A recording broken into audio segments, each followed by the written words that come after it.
नमस्कार. मी किशोर धारगळकर आणि आपण पाहतात धारगळकर मीडिया नेटवर्क.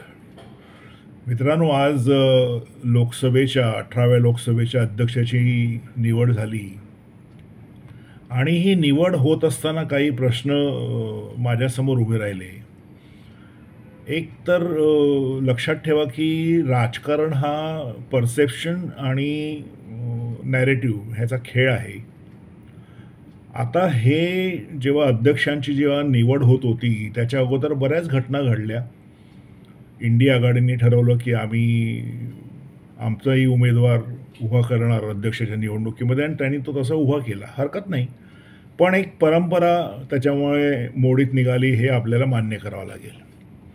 आता हे करत असताना खरं तर जेव्हा प्रोटेम अध्यक्षांनी मतदान घेतलं तेव्हा इंडिया आघाडीने सांगायला पाहिजे होतं की आम्हाला डिव्हिजन ऑफ वोट हवं आहे, म्हणजे कोणाला किती मतं मिळाली हे आम्हाला कळायला हवं. पण आश्चर्य म्हणजे पहिल्या छूटमध्येच, म्हणजे जसं त्यांनी डिक्लेअर केलं की मी इलेक्शन घेतो आहे आणि पहिल्या छूटमध्ये त्यांनी डिक्लेअर करून टाकलं की ओम बिर्ला निवडून आलेले आहे. मग आता एवढा सगळा जो घोळ घातला गेला राहुल गांधी आणि काँग्रेस पक्षातर्फे, ह्याच्यातनं त्यांनी काय साध्य केलं?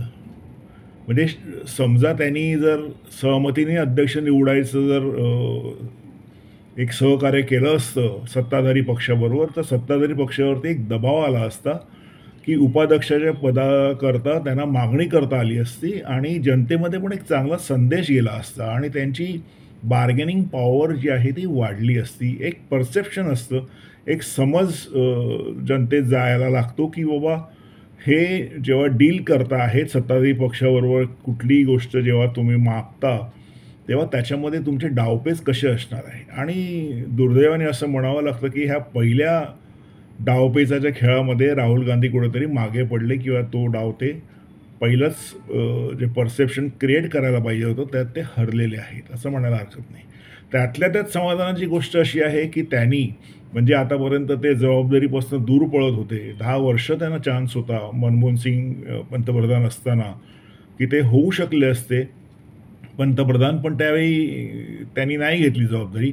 यावेळी सुद्धा ते विरोधी पक्षनेतेपद घेणार की नाही ह्याच्या बाबतीमध्ये संभ्रम होता, पण काल तसं डिक्लेअर झालं आणि आज एक सुखद चित्र दिसलं की पंतप्रधान आणि ते राहुल गांधी दोघेही डायसवर गेले आणि ओम बिर्ला यांचं त्यांनी अभिनंदन केलं.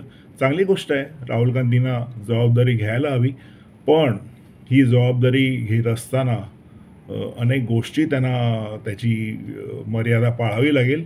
कारण जितकं लक्ष जनतेचं पंतप्रधानांकडे असतं तितकंच लक्ष लोकांचं हे विरोधी पक्षनेतेपदी जो कोणी व्यक्ती असतो त्याच्यावरती असतं. त्याच्यामुळे राहुल गांधी हे सातत्याने कसं हे सांभाळतात विरोधी पक्षनेतेपद याच्यावरती लोकांची नजर राहील.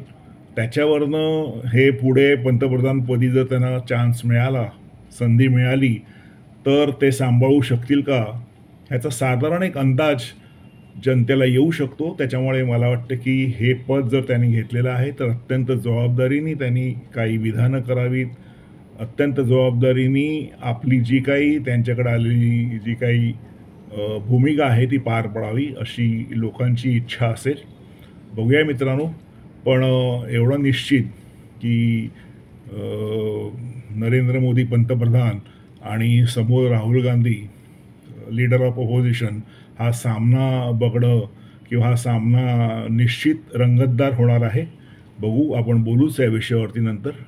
धन्यवाद मित्रांनो, आज इथेच थांबतो. माझा व्हिडिओ जर तुम्हाला आवडला तर लाईक करा, शेअर करा, माझ्या चॅनलला सबस्क्राईब करा. धन्यवाद.